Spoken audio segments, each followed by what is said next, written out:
Primeira carta de Paulo aos Coríntios, capítulo 12, versículo 1. A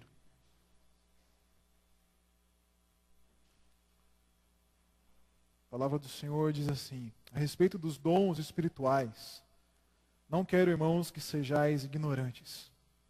Sabeis que outrora, quando erais gentios, deixáveis conduzir-vos aos ídolos mudos, segundo éreis guiados.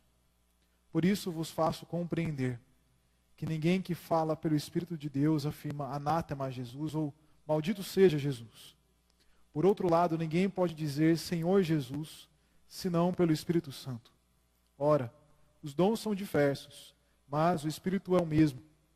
E também há diversidade dos serviços ou nos ministérios, mas o Senhor é o mesmo. E há diversidade nas realizações, mas é o mesmo Deus, é quem opera tudo em todos. A manifestação do Espírito é concedida a cada um, visando a um fim proveitoso, porque a um é dada, mediante o Espírito, palavra de sabedoria, e a outro, segundo o mesmo Espírito, palavra do conhecimento, a outro, no mesmo Espírito, a fé, e a outro, no mesmo Espírito, dons de curar, a outro, operações de milagres, a outro, profecia, a outro, discernimento de espíritos, a um, variedade de línguas, e a outro capacidade para interpretá-las. Mas um só e o mesmo Espírito realiza todas essas coisas, distribuindo-as como lhe apraz, a cada um individualmente. Vamos orar? Pai amado, nós pedimos ao Senhor que nos traga clareza sobre esse texto e entendimento de como nós podemos vivê-lo hoje. Há muita discordância em relação à presença desses dons hoje. O Senhor sabe que eu tentei ter uma posição mais equilibrada, mas o Senhor é quem sabe dessas coisas muito melhor do que qualquer ser humano, e por isso eu peço que o Senhor me guie nesse momento, para aquilo que eu falo esteja de acordo com a tua vontade para esta igreja, meu Senhor. É em nome de Jesus que nós pedimos e agradecemos. Amém.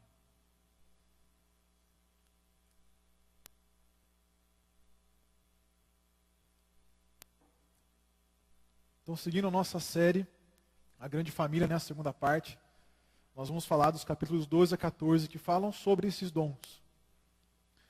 Esse é um texto meio complicado porque hoje em dia a gente sabe dessas diversidades que existem hoje, mas, pela graça de Deus, nós esperamos trazer uma clareza maior sobre esse assunto, de modo que o culto a Deus possa ser um culto que honre realmente a Deus.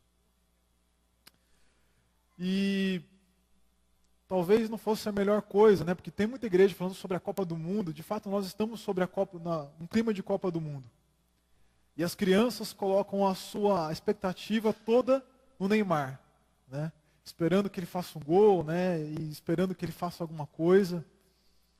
Já os mais velhos sabem que um único jogador não dá conta de vencer um jogo.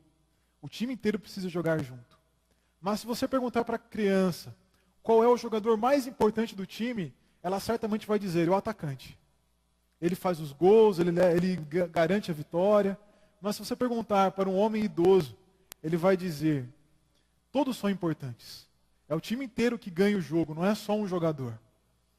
O torcedor experiente, ele não rejeita a importância de ter jogadores bons no time. Mas ele entende que um jogador só não vence o jogo. Ele não se entusiasma com estrelas, porque não é a estrela quem ganha o jogo, mas é o time inteiro. Assim, o time que ganha o jogo é um time que funciona como uma cooperativa, em que todos, trabalhando cada um na sua posição, trabalham em conjunto para garantir uma vitória que será dividida por todos. Mas trazendo para a igreja, talvez nós tenhamos que dizer que muitos crentes são como crianças, porque eles acham que é um jogador mais importante no time de Deus, e que a vitória do Evangelho, do Reino de Deus, depende desse jogador exclusivamente. Para muitos, é o pastor, para o bispo, o apóstolo, cada igreja tem o seu craque. Está nas mãos deles garantir a vitória daquela denominação. Abaixo deles está o cantor gospel, ou o ministro de louvor. E como nem todo mundo pode ser cantor ou pastor, para o resto há um lugar também. E esse lugar geralmente é destacado com dons de línguas, dons de profecias. Mas isso dividiria a igreja, o time de Deus, em apenas 3 posições: o pastor, o cantor e o resto. E isso costuma gerar o orgulho de alguns e desprezo de outros, além de muita competição. E isso leva a um culto que, ao invés de honrar a Deus, honra pessoas, honra dons, honra ministérios. E o culto, então, deixa de ser um culto que agrada a Deus e que honra a Deus. Ter um time de jogadores que se sentem como estrelas é a mesma coisa que derrota. Da mesma forma, ter uma igreja de crentes que se acham super espirituais por aquilo que eles possuem, pelo ministério que eles ocupam, também significa derrota do time de Deus. Tal como na nossa época, alguns crentes em Corinto se achavam super crentes, se chamando de espirituais e chamando os outros de carnais. Isso nós vimos no começo dessa carta, em que Paulo está lutando com essa questão de espirituais e carnais. E eles se achavam dessa forma pelos dons que eles tinham. Principalmente nos capítulos 12 a 14, o dom de línguas e o dom de profecia. E assim eles escrevem para Paulo falando sobre esse problema e outros problemas. E a resposta de Paulo é uma carta que nós chamamos de primeira carta de Paulo aos Coríntios. Na verdade, essa seria a segunda carta, mas como nós não temos a primeira carta, não tem como nós sabemos o que ele disse antes. Mas pela carta de 1 Coríntios, em algumas partes, você percebe que essa é a segunda carta já. E nesses capítulos, então, 12 a 14, nós temos um tema em especial que Paulo está tratando. E é sobre isso, e no versículo 1 que nós lemos, ele fala sobre isso. Ele fala, olha, eu não quero que vocês sejam ignorantes com respeito aos dons espirituais.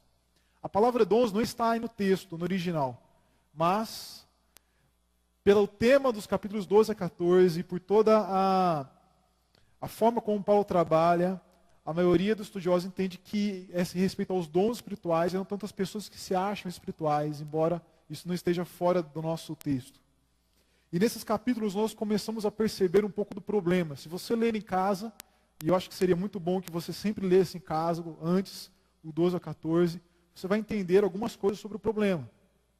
Um dos problemas é que o dom de línguas foi escolhido por eles porque eles viviam algo parecido fora da igreja. A cidade de Corinto era uma cidade de muitos deuses. Haviam vários tipos de culto. As revelações também estavam presentes. Tanto que o deus Apolo, que tinha o seu templo naquela cidade, é conhecido como um deus da adivinhação. E Paulo diz que eles viviam sendo arrastados pelos ídolos, falando sobre coisas que eles nem conseguiam entender, e tendo revelações. E eles estavam trazendo isso para a igreja, e se achavam que quem tinha esse dom, essa habilidade, estava acima dos outros, como alguém mais espiritual que os outros, como um sacerdote de um templo qualquer. Isso gerava orgulho, estava gerando inveja, que nós vemos no capítulo 13, estava gerando brigas por interesses próprios. E esse é o risco que nós corremos se nós não tivermos um entendimento apropriado sobre os dons na nossa igreja. Nós podemos gerar uma igreja de gente dividida, gente orgulhosa, gente invejosa, gente que está sempre em brigas. E não é à toa que a igreja está sendo o tempo todo. Porque vocês têm sempre alguém se destacando numa igreja. E chega um momento que essa pessoa acha, não, Deus está me usando mais do que o outro, e o outro deveria me colocar no topo, me colocar no altar, me colocar num lugar de destaque. E como isso não acontece, se racha a igreja, surgem novas igrejas. Porque alguns começam a se chamar mais do que os outros para aquilo que eles têm, pelo ministério que eles levam. Outra característica daquele culto, como nós podemos ver, antes até no capítulo 11, quando fala sobre a Santa Ceia, que era um culto individualista. E não é isso que nós vemos hoje, principalmente nessas igrejas que são enormes. Pessoas que até preferem essas igrejas porque elas podem entrar e sair sem falarem com ninguém. Sem que ninguém pergunte sobre elas, sem que ninguém questione elas, sem que ninguém queira saber delas. E não é à toa que dons, como o dom de língua, têm sido os mais importantes, porque na cabeça dessas pessoas, é um dom que eu uso sozinho. Na cabeça dessas pessoas eu não preciso usar esse tipo de dom com uma outra pessoa. E por isso esse dom acaba sendo preferido. E acaba sendo colocado para todos. Mas como nós vamos ver, principalmente no capítulo 14, daqui a algumas semanas, que esse dom, mesmo esse dom, é para ser usado pelo bem do próximo. Assim, isso nos traz uma questão. Como eu posso saber qual é a verdadeira ação do Espírito Santo na igreja? Como eu posso saber qual é a verdadeira ação do Espírito Santo na igreja? E Paulo responde isso de duas formas. Primeiro, ele fala daquilo que o Espírito Santo não faz, para depois falar o que ele faz. Então, o que o Espírito Santo não faz? De acordo com o segundo e o terceiro versículos, o que o Espírito Santo não faz é que o Espírito Santo não sufoca a nossa personalidade. O Espírito Santo não sufoca a nossa personalidade.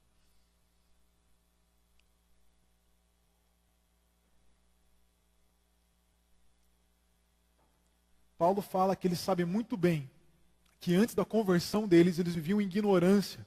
E uma ignorância que era vivida quando, em cultos nos templos pagãos daquela época, eles eram arrastados por entidades, espíritos que os possuíam, e que levavam eles a terem aquelas revelações e a falarem coisas que eles não entendiam. Mais ou menos como acontece hoje em algumas religiões, em que a pessoa vai no centro ou vai no terreiro e lá ele ouve uma revelação, e aquela pessoa que trouxe a revelação nem se lembra do que disse. Ou falam outras línguas também. Mas alguns capítulos antes, Paulo faz questão de dizer que aquele culto que eles tinham fora da igreja era um culto de demônios. E era por isso que eles rejeitavam a Cristo. E por isso Paulo fala que ninguém pode dizer anátema, maldito seja, pelo Espírito Santo. Porque nesses cultos, em que eles eram arrastados por essas entidades, por esses espíritos ou demônios, eles rejeitavam a Cristo, eles negavam a Cristo.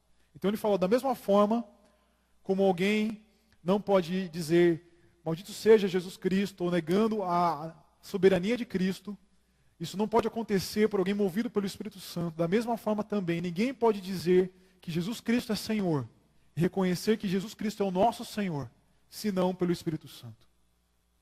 Então o Espírito Santo é alguém que está na igreja, que reconhece o senhorio de Cristo, mas não está fora da igreja.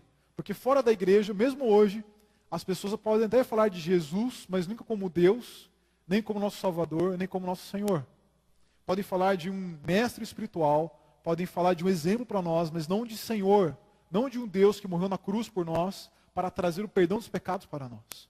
Assim, o que está fora da igreja não é o que está dentro da igreja. O que Paulo quer dizer é o seguinte: se nós acharmos que o Espírito Santo age dentro da igreja como esses deuses pagãos, como os espíritos que as pessoas creem que existem hoje, agem fora da igreja, isso significa que nós vivemos na mesma ignorância que nós tínhamos antes de sermos salvos por Jesus Cristo, antes de conhecermos Jesus Cristo. Se nós acharmos que o Espírito Santo simplesmente possui uma pessoa e arrasta essa pessoa como um brinquedo, fazendo o que ele bem quer, sendo que essa pessoa nem sabe o que aconteceu, então me desculpem, mas nós vivemos na ignorância ainda. A mesma ignorância que nós tínhamos antes de ouvir falar de Jesus pela primeira vez. Paulo não está negando que haja esses dons, mas o que ele está dizendo é que tudo que Deus fala conosco está consciente àquele que fala. No capítulo 14 ele vai dizer que o culto a Deus é um culto com entendimento, de modo que nós sempre sabemos o que está acontecendo no mover do Espírito Santo. Mas muitas vezes não é isso que acontece hoje em dia. Eu acabei esquecendo de trazer a citação, mas eu, lendo um livro de história para fazer um trabalho de história da igreja brasileira, eu vi uma citação do historiador que ele tinha pego de uma mulher que ele tinha entrevistado, e essa mulher dizia, olha, quando eu vou para a igreja, eu esqueço de todos os meus problemas. Eu começo a falar em línguas e orar em línguas, e eu esqueço de tudo o que está acontecendo ao meu redor. Esqueço do meu fulano que está do meu lado, ele ora com Deus, e eu tenho minha oração com Deus, um não sabe o que eu estou falando, e eu também não sei o que eu estou falando, mas eu sei que quando acaba, eu sou uma nova pessoa. Eu sou uma pessoa que está se sentindo como se tivesse tomado um banho espiritual e tivesse sido lavada de toda a imundícia que eu estava antes. Mas será que é isso mesmo que nós precisamos? É isso mesmo que você deseja? Um culto no qual você esquece da sua vida? Um culto no qual você esquece de quem você é? Um culto no qual você conversa com Deus e você não sabe o que Ele falou com você? Poxa, quando eu venho à igreja e Deus fala comigo, eu quero saber o que Ele disse. Mas se você deseja isso, me desculpe dizer, mas você não precisa vir à igreja. Porque alguns amigos meus, na época de faculdade, chegavam na aula do dia seguinte, sem saber o que tinham feito na festa da noite anterior, sem saber o que tinham falado, com quem tinham falado, o que tinham feito ou não tinham feito. Então você não precisa de igreja para ter um momento no qual você esquece da sua vida, no qual você fala com alguém e você não lembra o que aconteceu. Eu sei que muitos irmãos, com a melhor das intenções, querem ser totalmente conectados com Deus. E creem sinceramente que se perder nessas ações, na qual eles não sabem o que está acontecendo, é para eles uma forma de estar tão ligados a Deus, que é como se eles deixassem de ser eles mesmos para serem totalmente levados por Deus. Todos nós queremos ter uma conexão profunda com Deus. Todos nós queremos que Deus nos leve como um rio que nos leva para a direção que Ele deseja. Mas não é assim que o Espírito Santo age. É isso que Paulo está falando. Por isso, como eu disse antes, no capítulo 14, Paulo vai dizer que o Espírito Santo leva a igreja a um culto com entendimento.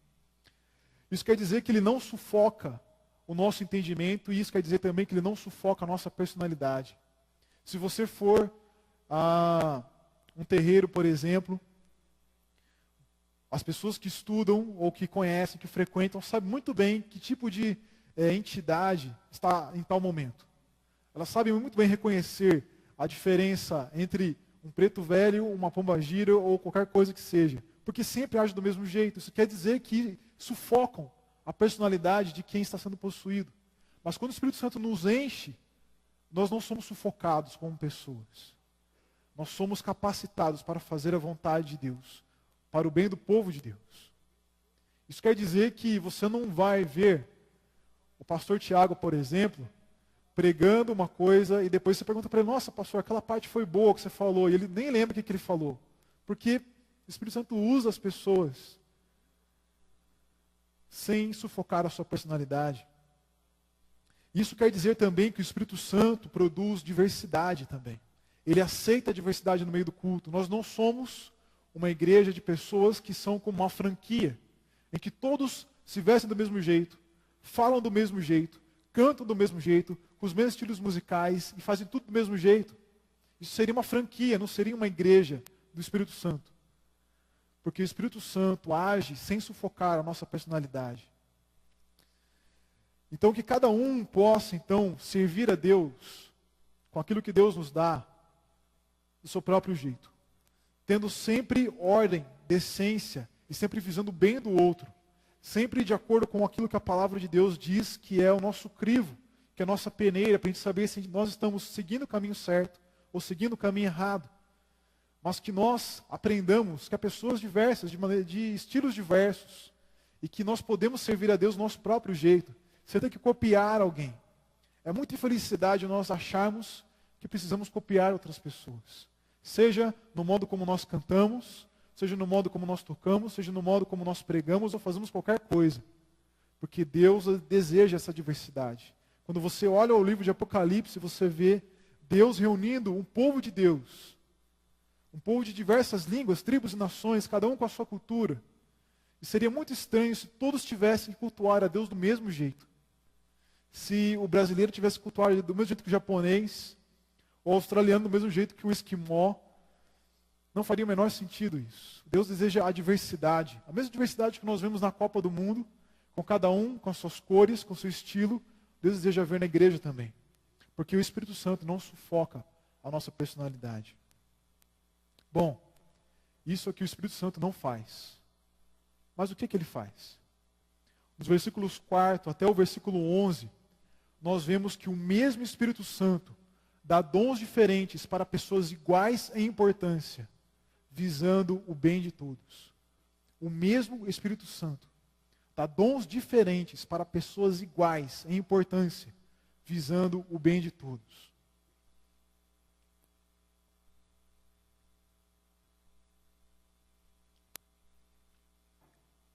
E como eu disse antes, alguns se achavam mais espirituais que os outros.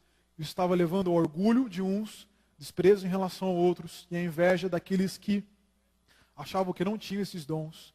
Tudo levando a brigas por interesses próprios e divisões na igreja. Por isso Paulo diz, no versículo 4 em diante, há uma variedade de dons, mas é o mesmo Espírito que nos dá esses dons. Da mesma forma, uma variedade de serviços e ministérios, mas é o mesmo Senhor Jesus Cristo quem governa todos eles. Também há a variedade de atuações de Deus, capacitando as pessoas de várias formas, para que elas cumpram aquilo que Deus deseja. Mas é o mesmo Deus Pai, quem está agindo e produz tudo em todos, para que todos sirvam a todos. Dessa forma, nos versículos 4 a 6, nós vemos a Trindade, Deus Pai, Deus Filho e Deus Espírito Santo, trabalhando juntos, cooperando juntos, para levar a igreja e capacitar todos os crentes, e assim promover o serviço mútuo no corpo de Cristo. Ora, se a Trindade coopera entre si, por que nós não vamos cooperar entre nós? Quem somos nós para nos acharmos melhores do que a própria Trindade, que cooperam um com o outro, para o bem de toda a igreja, para a glória de todos eles? Assim, a cada um dos crentes é dada a manifestação completa, clara, detalhada, do Espírito Santo, que dá a cada um igualmente, visando o bem de todos os membros do corpo de Cristo. Por isso, olhando apenas para os dons, nós não podemos saber se uma pessoa é mais espiritual do que outra. Você pode ter duas pessoas que são igualmente espirituais, duas pessoas que vivem no mesmo padrão de santidade, duas pessoas igualmente importantes para Deus, como todos somos, e elas terem dons diferentes. Uma ter um dom que parece ser mais espiritual e superior, e outra que parece ter um dom menos espiritual e inferior, menos importante. Porque os dons são dados a todos igualmente, pelo mesmo Espírito. Porque o mesmo Espírito seleciona aquilo que é necessário para a igreja como um todo. Assim como não há todos os jogadores jogando na mesma posição, também não há nós atuando na mesma posição no time de Deus. Se nós pensarmos que nós fazemos parte de um mesmo time, e que no mesmo time é necessário que um seja o goleiro, outros sejam os zagueiros, outros atacantes, outros laterais, e cada um tem que ter uma habilidade específica, isso nos leva a entender também que nós precisamos de habilidades específicas, de dons específicos para atuar em posições específicas, para que nós possamos todos ter uma mesma vitória, servindo a Deus, cada um complementando o trabalho do outro. E todos são igualmente importantes. Então, o que a Rose faz ao limpar o banheiro é tão importante, tão espiritual para Deus, quanto o que o pastor Tiago faz ao ministrar a Santa Ceia para nós.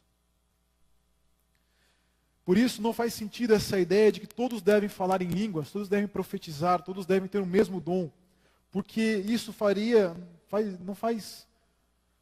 não atinge o propósito de Deus para que cada um atue na sua posição no time de Deus. Na Bíblia, nem todos os convertidos, no livro de Atos, falavam em línguas, e muito menos profetizavam. Tanto que no livro de Atos há dois casos de pessoas que profetizam, e Lucas faz questão de destacar isso. Ora, se o dom de profetizar fosse dado a todos, por que ele faria questão de destacar isso? Que as filhas de Filipe, que era o evangelista, profetizavam. E mesma situação em relação ao dom de línguas. O dom de línguas não é tratado nas cartas de Paulo, nenhuma carta, nenhum dos evangelhos, nem mesmo o livro de Atos, como se todos tivessem de fazer isso, como sinal da nossa conversão, da nossa santidade. E por que eu estou insistindo nisso? Porque há muitas pessoas que se sentem humilhadas, desprezadas, por não terem esses dons. Eu conheci um cara, na época de faculdade, o nome dele era Humberto, e ele frequentava uma igreja há vários meses. E nessa igreja haviam vigílias específicas para se receber o Espírito Santo. E o sinal disso, a marca de uma pessoa ter recebido o Espírito Santo, era o dom de línguas. E Humberto tinha uma vida compromissada com Deus, se esforçava para andar no caminho de Deus, se esforçava para ir em todos os cultos, ele ia em todas as vigílias. Mas ele nunca falava em línguas. E ele começou a perceber, depois de alguns meses, que acabava uma vigília, e as pessoas sempre diziam, conchichando uma com a outra: olha, você viu? O Humberto não falou em línguas, de novo. Será que ele está em pecado? Será que ele não se converteu de fato? E quando o Humberto contou isso para mim, foi com muito pesar, porque ele se sentia como um crente de segunda classe, se é que as pessoas achavam que ele era crente mesmo. Assim, toda essa preocupação com dons, sejam quais forem, pode gerar no meio da igreja o orgulho daqueles que acham que têm esses dons, o desprezo em relação àqueles que não têm, e a inveja daqueles que são cobrados de terem os dons, mas não têm esses dons. E tem levado a muita competição. Basta você ligar a televisão, você vai ver pastores disputando em canais diferentes, como se eles tivessem todos os dons, e um ministério mais espiritual que o outro. E daí, pela demonstração de milagres, revelações, uma série de coisas, eles dizem, olha, o meu ministério é melhor do que o do outro, então deixa a igreja do outro e venha para a minha igreja. Será que isso é um mover do Espírito Santo? Um mover de orgulho, de competição? Não deveria ser o mesmo Espírito regendo a todos, para que todos fossem um só corpo, apesar de haver denominações diferentes? Se é assim, por que a tamanha competição? Paulo vai dizer a essas pessoas que nós na igreja temos diferentes dons, dados pelo mesmo Espírito Santo. Aquilo nos dá uma lista. E como nós podemos comparar com outras listas, como por exemplo Romanos 12, depois você pode olhar em casa, você vai ver que há dons que estão numa lista e não estão em outra. Então essa lista não é uma lista completa. Também os dons eles mudam de posição. Isso quer dizer que os primeiros dons não são mais importantes que os últimos dons da lista. Porque isso seria um contrassenso para Paulo. Porque ele está dizendo que todos têm a mesma importância para Deus. Claro, de acordo com a utilidade de cada um. Assim ele diz, a um é dada a palavra de sabedoria, pelo Espírito Santo. Mas a outro é dada a palavra de conhecimento, pelo mesmo Espírito. E é muito interessante, eu já quero destacar isso, como Paulo faz questão de sempre usar a palavra mesmo. Ele sempre faz a questão de dizer que é o mesmo Espírito, para dizer que é o mesmo que está dando e por isso os dons têm igualdade de importância. Mas assim, há na igreja pessoas que receberam dons para liderar a igreja, aplicando a palavra de Deus às diversas situações. Como o conselho deve fazer quando tem que julgar os casos na igreja e quando tem que decidir os rumos da igreja. Mas há também pessoas cheias de sabedoria para nos dar conselhos quando nós temos problemas. E nos dar caminhos novos quando parece que não há caminho algum. Da mesma forma, o mesmo Espírito Santo dá o dom do conhecimento a algumas pessoas para que elas ensinem outras pessoas sobre a palavra de Deus. E ele continua, a outra é dado o dom da fé pelo mesmo Espírito, mas a outra é dado o dom de curar pelo mesmo único Espírito Santo. Assim há pessoas na igreja cheias de fé, que intercedem por nós quando nós estamos em sofrimento. Há pessoas cheias de fé que nos animam quando nós estamos fracos, abatidos, quando nós não temos mais força para perseverar. Mas o dom de curas de que Paulo fala é um dom pleno, não é um dom que é dado gradualmente, como se uma pessoa menos espiritual tivesse só o poder de curar verrugas e uma pessoa mais espiritual tivesse a capacidade de curar doenças mais sérias. Seja como você for, que você entenda esse dom, não é possível essa ideia que muitas vezes tem hoje, de que, olha, estou começando agora, então eu só curo verruga. E daí, chega mais à frente, eu quero chegar lá no pastor falando de tal, porque ele cura uma doença, ele cura câncer. Não. Mesmo que você entenda que os dons existem hoje, esses dons são dados plenamente. O que nós podemos fazer é nos dedicarmos a usá-los, mas sempre de forma plena. A outro foi dado o poder de fazer milagres. Os milagres do Novo Testamento são relacionados ao governo de Deus. Eles demonstravam que Cristo reina sobre a criação e Cristo reina contra os seus adversários espirituais. A outra é dado o dom de profecia. E apesar do Novo Testamento trazer profetas como Ágabo, por exemplo, que profetizam a prisão de Paulo, ou uma seca muito grande, uma fome muito grande, numa região específica, como nós lemos no capítulo 14, parece que Paulo está falando sobre uma coisa específica. Está falando sobre uma profecia que está de acordo com aquilo que a pessoa tem feito de errado, para que ele entenda que é um Deus que julga ela e que também tem o poder de trazer salvação e perdão dos pecados para ela. Isso está de acordo com aquilo que Jesus disse no Evangelho de João, quando ele disse que o Espírito Santo que seria dado convencerá o mundo do pecado, da justiça e do juízo. E não para convencer as pessoas de que uma ganhará um carro do ano, ou que vai ser promovida, ou que vai ter o casamento dos sonhos dela. E são profecias específicas em Atos. Não são como o horóscopo gospel que nós temos muitas vezes hoje. No qual a pessoa chega e fala assim, Deus sabe o que está passando, e Deus falou que vai agir. Aí você vai perguntar para ela, o que eu estou passando? Não, Deus sabe o que está passando, e Deus vai cuidar de você. Porque as pessoas não sabem de fato o que está acontecendo. Se elas querem achar que há profetas hoje como Ágabo era um profeta, elas têm que fazer o que Ágabo fazia. Dizer, em tal momento, em tal situação, de maneira bem específica, isso vai acontecer. Mas não é isso que acontece hoje. Já outro foi dado o poder de discernir espíritos que falam da paz de Deus. Isso era importante naquela época, porque como nós vimos, as pessoas estavam confusas em relação se o Espírito Santo estava presente na igreja ou fora da igreja, e como é que essas coisas aconteciam. Então era importante que as pessoas tivessem o discernimento para saber que uma pessoa falava de Deus ou não falava da parte de Deus, mas era influenciada pelo maligno. Já a outro é dada a capacidade de falar idiomas de outras nações. Como nós vimos em Atos 2, quando o pastor Tiago pregou, aqueles idiomas do Pentecostes eram idiomas de outras nações. Ele, apesar de ele não ter lido, o texto bíblico deixa claramente em Atos 2 que as pessoas estavam ouvindo cada um falar de acordo com o idioma da sua terra natal. E nós vamos ver lá em 1 Coríntios capítulo 13, daqui a 2 domingos, que se tratavam sempre de línguas humanas. E não línguas estranhas como se falam hoje, mas eu vou falar melhor disso daqui a 2 semanas. Isso quer dizer o seguinte, que há pessoas capacitadas para a obra missionária, cada um recebendo aquilo que é necessário para falar com autoridade aquela cultura, aquela nação, as religiões daquele lugar. Assim, há religiões do mundo que só darão ouvidos ao pregador se ele manifestar de forma sobrenatural um poder para que elas reconheçam que Deus enviou essas pessoas. Por isso que você ouve milagres grandiosos somente de missionários que estão longe. Há também pessoas que em alguns lugares vão ter que demonstrar uma revelação, como Paulo falou no capítulo 14, para que as pessoas, ao revelar o que está no coração das outras pessoas, possam manifestar que elas vieram de Deus e que elas falam da parte de Deus. É interessante que no Evangelho de João, Simão Pedro e outros vão falar com Natanael e falam: olha, nós encontramos o Cristo. E aí ele veio de Nazaré. Aí Natanael fala: de Nazaré? Pode haver alguma coisa boa de Nazaré? Porque Nazaré era uma região pobre, perdida na mente do judeu. E aí Jesus, quando encontra ele, ele fala: aí vem um verdadeiro judeu. Eu estava te vendo quando você estava debaixo da árvore. E Natanael então fala: meu Deus, o Senhor é o Cristo, então o Senhor conhece todas as coisas. E é evidente para nós então que quando Jesus vê ele, Natanael não poderia ser visto por Jesus pelos olhos humanos.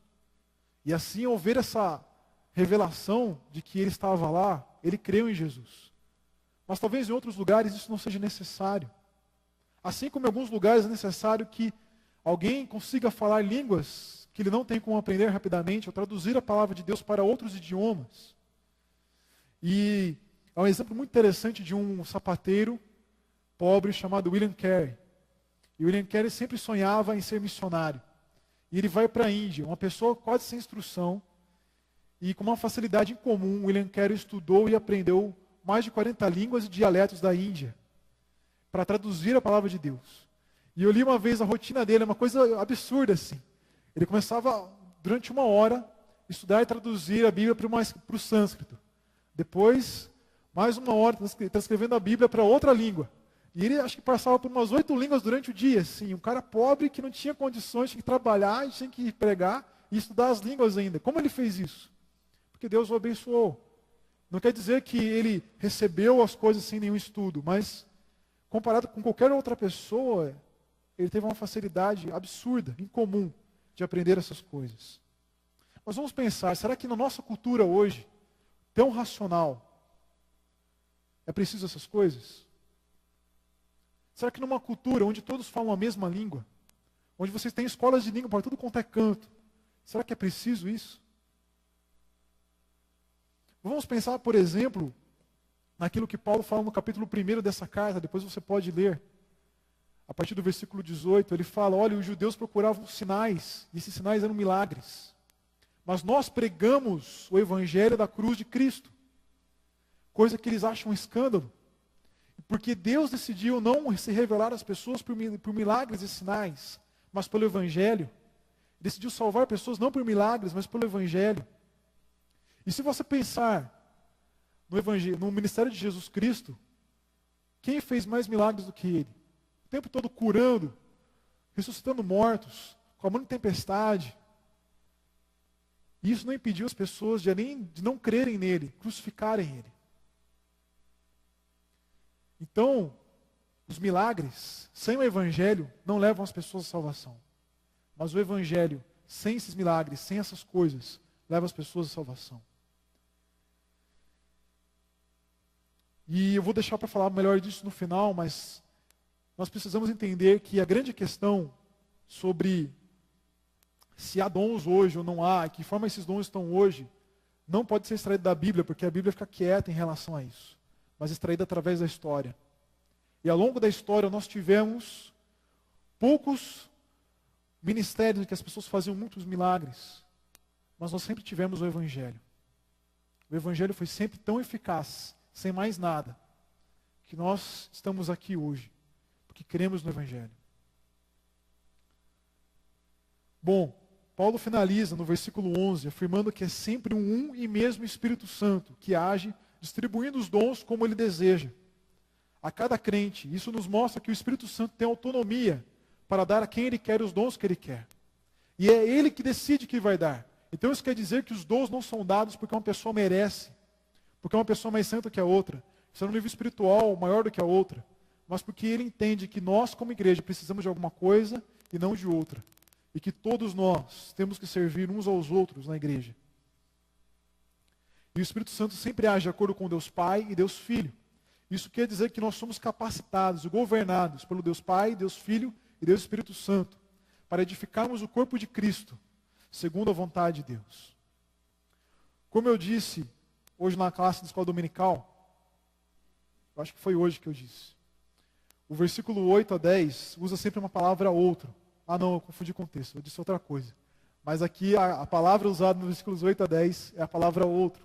No grego há duas palavras outro, que significam outro. Há uma palavra que significa que o outro é diferente. Então, por exemplo, heterossexual. É uma palavra que diz, olha, tenho um homem e tenho uma mulher, eles são diferentes. Então, um homem e o outro, hétero, é a mulher.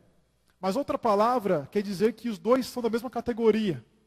Então, por exemplo, você tem dois jogadores do time do Brasil. Você fala, um fez isso, o outro fez aquilo. Os dois são do mesmo time. Então, os dois são da mesma categoria.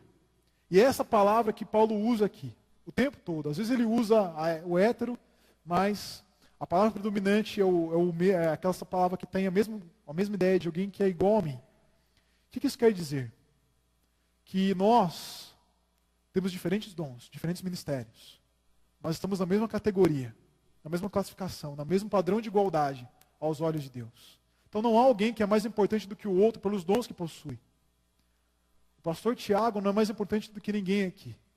E a Rose, que trabalha limpando o banheiro, não é menos importante do que ninguém aqui. Todos são iguais à importância.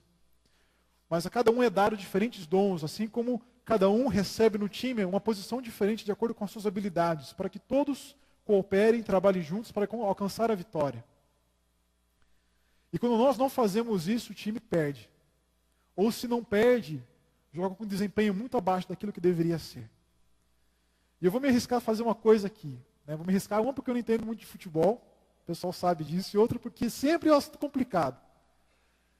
Mas, acho que todo mundo se lembra da atuação do Neymar no jogo contra a Sérvia. Quanto tempo ele ficou tentando cavar um gol lá por si mesmo?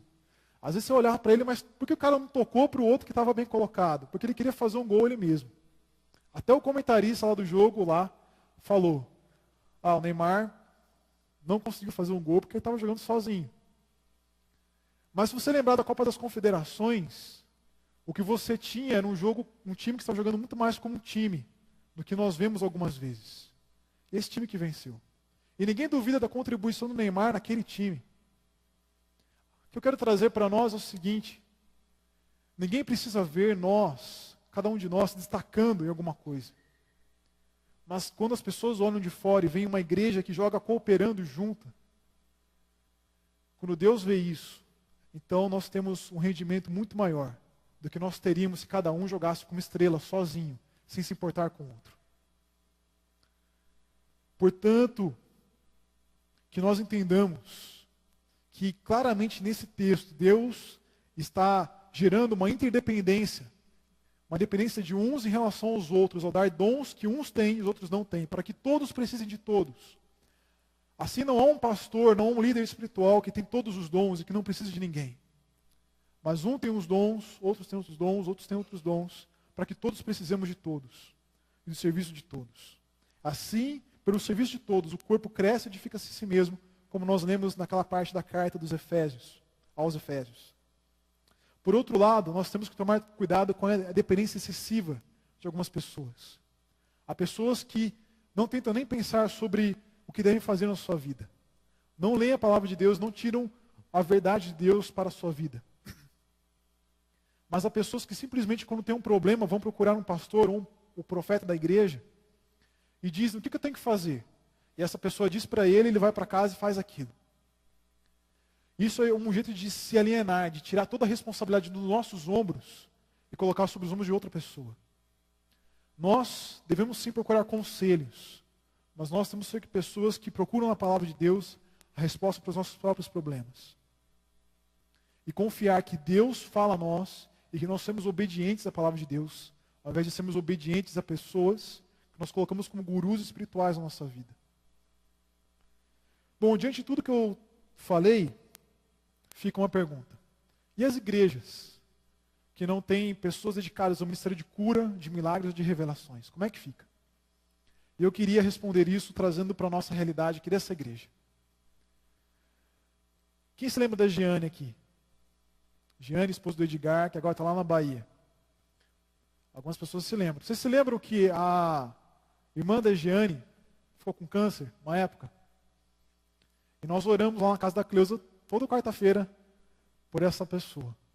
E um dia a Giane chegou lá e falou: quero agradecer as orações dos irmãos. Porque a minha irmã chegou lá diante do médico com um exame antes da cirurgia, e o exame dizia que ela não estava com câncer mais. Só que a irmã da Giane não foi uma dessas pessoas especializadas em cura espiritual. Ela não foi numa campanha de oração, não foi atrás dessas coisas. Pela oração dos irmãos isso aconteceu. Também nós temos pessoas que receberam um milagre. Não podiam ter filhos. E gastaram muito dinheiro com vários tratamentos sem ter sucesso. E daí descobriram que havia um tratamento, mas antes de começar esse tratamento, se descobriram grávidos. E isso porque nós todos oramos, eles confiaram em Deus e Deus os abençoou. Sem que ninguém chamasse eles para uma campanha ou para uma oração super especial, onde alguém com um ministério de milagres na igreja. E há pessoas que, como eu, e talvez como você, que principalmente no começo da sua conversão, chegavam à igreja e parecia que o pastor tinha uma palavra que se encaixava perfeitamente para a sua vida. Eu falei até com algumas pessoas, e várias pessoas disseram o seguinte: olha, eu ficava até bravo com o pastor, porque parecia que alguém estava contando a minha vida para ele. Eu chegava na igreja, ele começava a falar, e eu falava: meu, quem está contando a minha vida para esse pastor? Mas ninguém estava contando da vida para ninguém. A questão é que o Espírito Santo guiava o pastor ou o pregador na hora de falar. Assim, o Espírito Santo está entre nós. Talvez de uma forma mais sutil, mas igualmente presente, como está em outras igrejas do nosso mundo hoje, e como estava naquela época no livro de Atos. E isso eu quis dizer que nós temos que entender os dons hoje, não a partir da Bíblia, porque a Bíblia silencia, mas através da história. Porque há um grupo de pessoas que dizem que o Espírito Santo esteve em silêncio durante os últimos 1.700 anos. Ele se revelou, durante 1.700 anos, como se ele tivesse aparecido no livro de Atos, ficado em silêncio, viajando pela galáxia aí durante 1.700 anos, e daí ele voltou a menos de 2 séculos e começou uma nova era da igreja. Nós cremos que o mesmo Espírito Santo que estava em Atos não ficou em silêncio. Mas como ele age de formas diferentes, localidades diferentes, foi dessa forma. E ele guiou a igreja durante 1.700 anos, da forma como ele desejava. E nos últimos 200 anos ele continua guiando a igreja como ele deseja. E se ele dá dons para uns e não para outros, se ele dá dons para algumas pessoas e não dá o mesmo tipo de dons para outros lugares do mundo, isso é porque ele governa a igreja e leva o evangelho como ele deseja. E nós não temos que ficar disputando por essas coisas. Nós temos que reconhecer que Deus é o Senhor. Mas seja como você entende essa questão, uma coisa clara nesse texto: que aquilo que nós temos em mão, nossos dons, habilidades, recursos, talentos, deve ser usado não para o nosso agradecimento, mas para o bem do outro. Não como nós achamos que deve trazer glória para nós, mas para que Deus seja glorificado através do serviço ao outro. Porque quando nós fazemos isso, aí sim nós somos o corpo de Cristo. É por isso que no meio dessa discussão de dons, dos capítulos 12 a 14 ao capítulo 13, que fala sobre o amor. Porque seja como for o culto, os dons, os talentos, os recursos, devem ser sempre usados com amor ao próximo. Se não há amor ao próximo, essas coisas perdem o sentido. É isso que Paulo fala no começo do capítulo 13. Eu poderia falar a língua dos anjos, eu poderia dar meu corpo para ser queimado, eu poderia ter uma fé que remove montanhas. Mas sem amor, tudo isso é em vão. Da mesma forma, tudo que nós recebemos, se nós não usarmos em amor para o bem do nosso próximo, para a edificação da igreja como um todo, tudo isso é em vão. Que nós possamos fazer isso então, usando aquilo que o Espírito Santo nos deu. Mas não como robôs, ou como uma franquia, cada um agindo da mesma forma, mas tendo liberdade para agir de formas diferentes, porque o Espírito Santo não sufoca a nossa personalidade. Mas que nós possamos sempre fazer isso com humildade, reconhecendo que o mesmo Espírito Santo dá dons diferentes para pessoas iguais em importância, visando o bem de todos no corpo de Cristo. Eu convido você a responder isso através do próximo cântico, que fala sobre uma vida no corpo de Cristo com pessoas que estão juntas, vivendo o mesmo propósito, cuidando uns dos outros. Então eu chamo o Ministério de Louvor à frente e convido você a responder a essa mensagem através do próximo cântico.